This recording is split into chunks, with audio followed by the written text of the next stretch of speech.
Hi friends, so yesterday we took a look at the sources of discrimination and prejudice. Today we're going to take a look at how the different theoretical perspectives explain discrimination.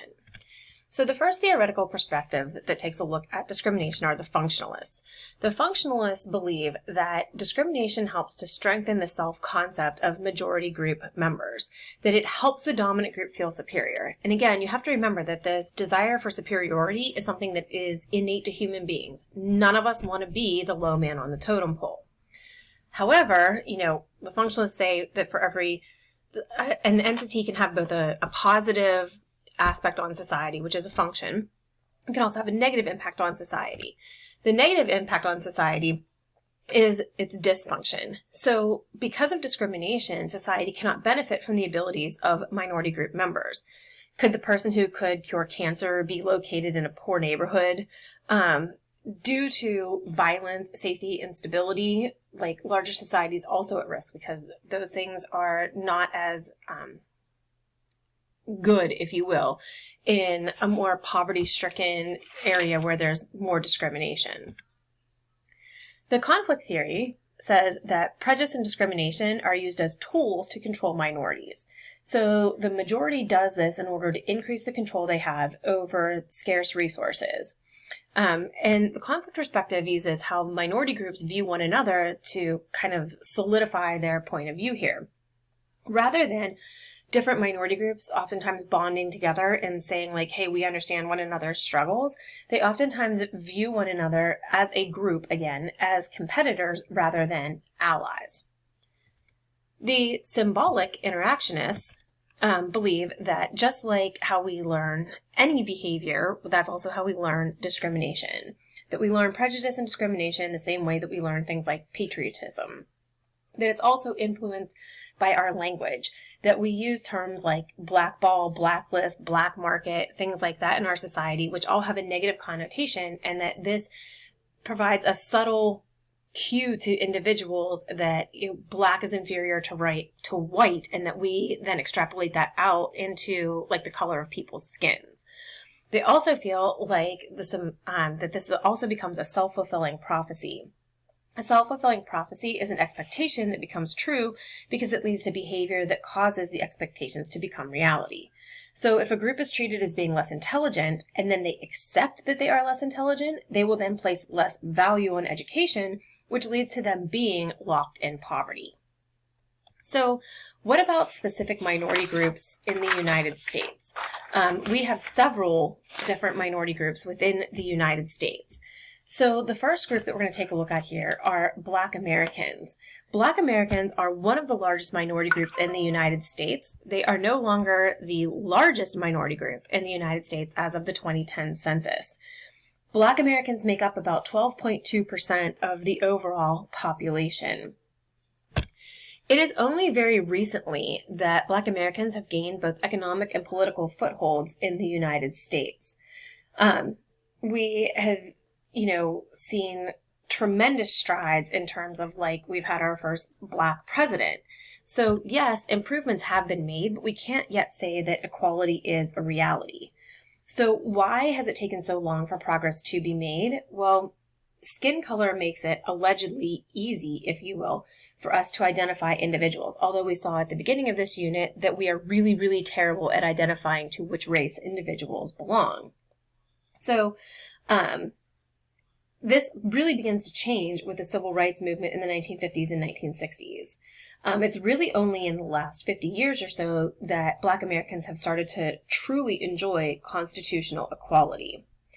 So how can we say that improvements have been made but equality is not yet a reality? Well, the median family income for Black Americans is only 60% of that of white Americans.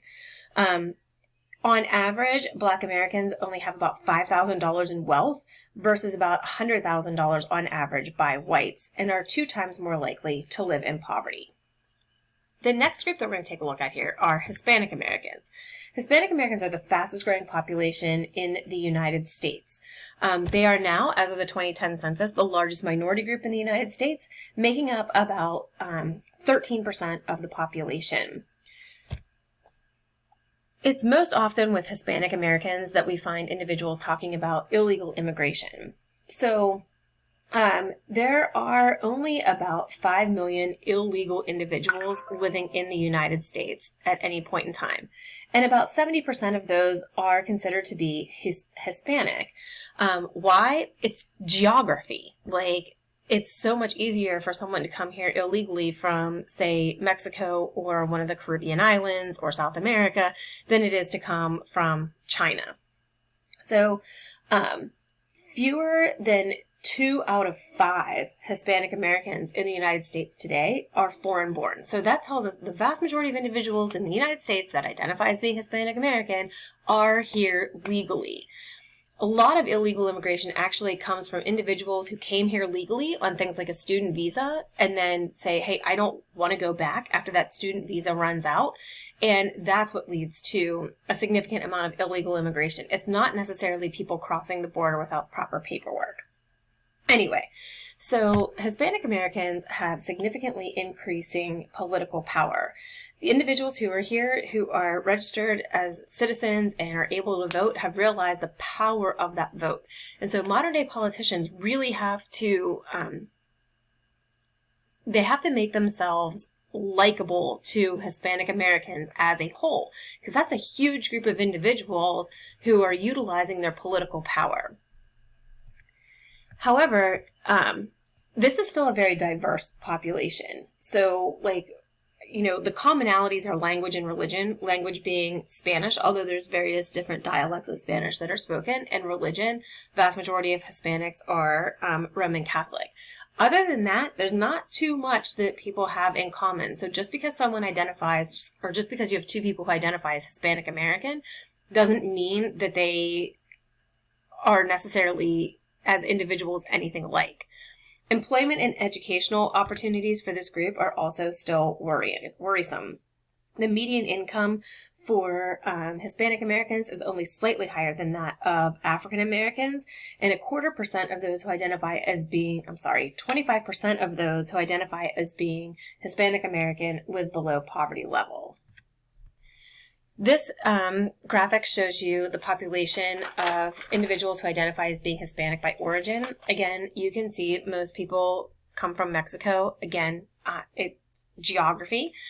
And then this one shows us the higher levels of Hispanic population by state as of the 2010 census. So some of them are a little bit, like Florida, Texas, Arizona. You can tell the border states oftentimes have larger populations. But what about Illinois? Like, why would Illinois have such a high Hispanic population? A lot of that comes down to big cities. Same with Pennsylvania, Philadelphia, Chicago, those big cities, Boston, like Massachusetts, they make it easier to find employment opportunities. So that's why you see such a large percentage of Hispanic population in states that aren't necessarily border states. So you are going to have a homework for this evening. Please make sure that you check out Google Classroom for that. And next time we'll talk about Asian Americans and white ethnics.